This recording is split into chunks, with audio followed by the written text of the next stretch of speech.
नमस्कार दोस्तों। आज अपन पढ़ेंगे डीएनए का रेप्लिकेशन, मतलब कि डीएनए का द्विगुणन। तो द्विगुणन का मतलब होता है कि दो भागों में बंटना। तो ये इसका मतलब है, डीएनए रेप्लिकेशन का मतलब है कि डीएनए का दो भागों में बंटना। तो इसकी सबसे पहले अपन क्या कि डीएनए की डेफिनेशन देख लेते हैं।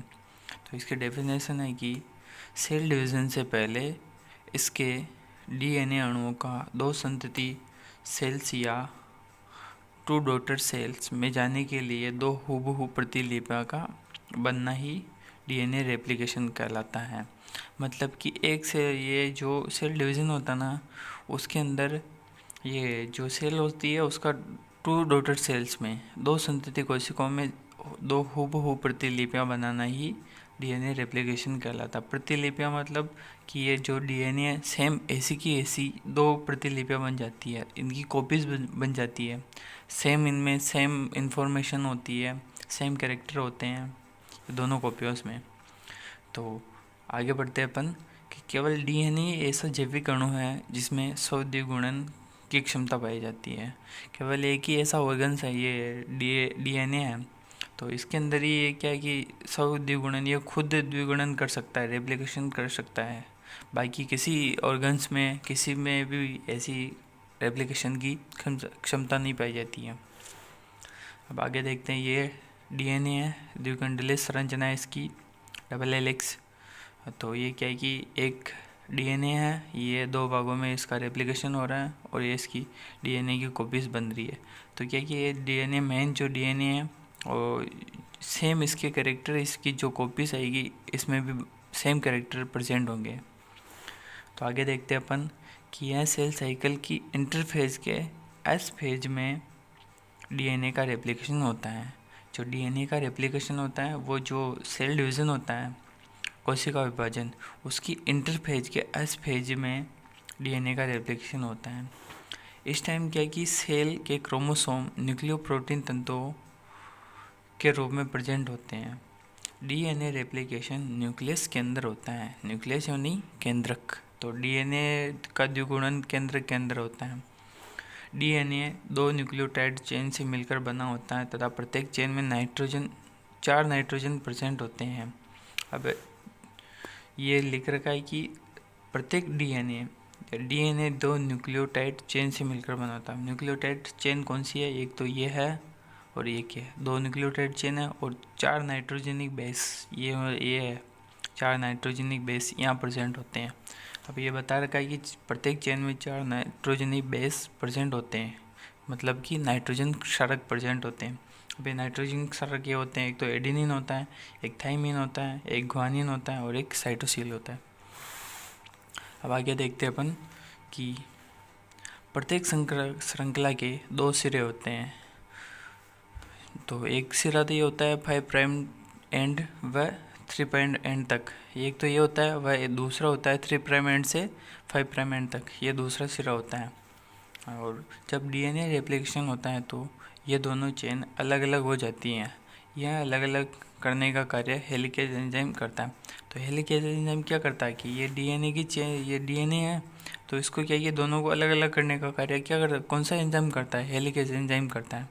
यहाँ से ये डीएनए की द्विकुंडलीय संरचना है, यहाँ से हेलिकेज एंजाइम है, तो ये क्या है कि दोनों को अलग कर रहा है और ये सिंगल स्ट्रैंड में डिवाइड हो रही है। तो ये जब डीएनए रेप्लिकेशन होता है तो ये दोनों चेन अलग अलग हो जाती हैं। यह अलग अलग करने का कार्य हेलिकेज एंजाइम करता है। और ये ऊपर वाला भाग होगा ये लैगिंग स्ट्रैंड होगा और जो नीचे वाला भाग होगा लीडिंग स्ट्रैंड होगा।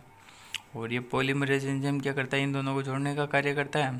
फिर इसके बाद ये डीएनए की वो प्रतिलिपि बनती है और ये डीएनए प्राइमर होता है ये ऊपर वाला। और टोपो आइसोमरेज, आगे बढ़ते हैं अपन की टोपो आइसोमरेज क्या होता है, पॉलीमरेज एंजाइम क्या होता है, ये आगे देखते हैं अपन। तो ये दे रखा है कि जब हेलिकेज एंजाइम दोनों चेन को अलग कर रहा होता है, ये हेलिकेज एंजाइम है, ये दोनों चेन को अलग कर रहा होता है, तो दूसरी साइड चेन में सिकुड़न आ जाती है।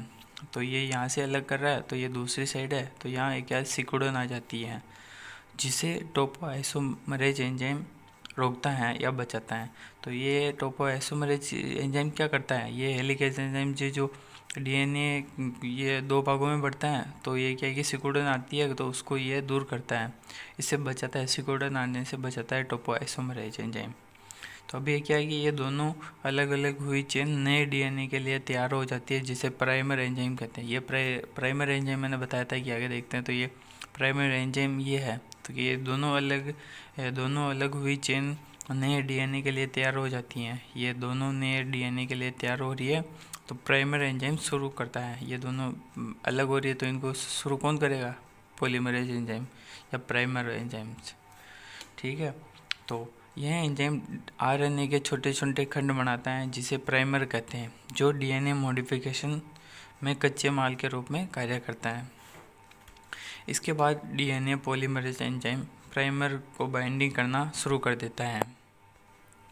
अब क्या है कि जो पॉलीमरेज एंजाइम होता है वो प्राइमर को जोड़ने का कार्य करता रहता है। तो इसके बाद क्या होता है, डीएनए पॉलीमरेज नाइट्रोजनिक बेस यानी नाइट्रोजन क्षारक को केवल 3 प्राइम to 5 प्राइम में भी बाइंडिंग करता है या इसे जोड़ता है, जिसे लीडिंग स्ट्रैंड कहते हैं। अपन ने पढ़ा था कि वो ऊपर वाला लीडिंग स्ट्रैंड होता है, नीचे वाला लीडिंग स्ट्रैंड होता है और ऊपर वाला लैगिंग स्ट्रैंड होता है, जो कि डीएनए प्राइमर से लगातार बनता रहता है। जबकि दूसरा स्ट्रैंड जिसे लैगिंग स्ट्रैंड, ये लैगिंग स्ट्रैंड क्या ऊपर की ओर रहता है और लैगिंग स्ट्रैंड नीचे की ओर रहता है। तो जो दूसरा स्ट्रैंड है जिसे लैगिंग स्ट्रैंड कहते हैं, जो लगातार नहीं बनता है, ये क्या है कि लगातार नहीं बनता है, जबकि ये वाला बनता है। तो इसके आगे देखते हैं कि अर्थात इस स्ट्रैंड का निर्माण अलग अलग टुकड़ों में होता है, जिसे ओकाजाकी खंड कहते हैं। तो इसके बाद क्या है कि पॉलीमरेज एंजाइम होता है वो 3 प्राइम to 5 प्राइम दिशा में डीएनए बेसिस को जोड़ता जाता है एंड यह प्रक्रिया लगातार चलती जाती है। फिर क्या नाइट्रोजनी बेस है वो क्या है कि लगातार जुड़ते जाते हैं पॉलीमरेज एंजाइम की वो 3 प्राइम to 5 प्राइम की दिशा में। तो ये क्या है कि इसके बाद डीएनए लाइगेज एंजाइम दोनों फ्रेगमेंट को आपस में जोड़ता है, जिससे 2 नए डीएनए बन जाते हैं। तो ये डीएनए लाइगेज का क्या एंजाइम का वर्क होता है कि ये फ्रेगमेंट को आपस में जोड़ता है। लाइगेज मतलब कि जोड़ना, तो जोड़ता है और नए डीएनए का निर्माण कर देता है। अब ये आगे टॉपिक है, ये बाद में पढ़ेंगे अपन, रेप्लिकेशन इन यूकैरियोटिक प्रोकैरियोटिक, और इसमें जो रेप्लिकेशन में जो इम्पोर्टेंट एंजाइम होते हैं इनके बारे में भी हम अगली क्लास में देखेंगे।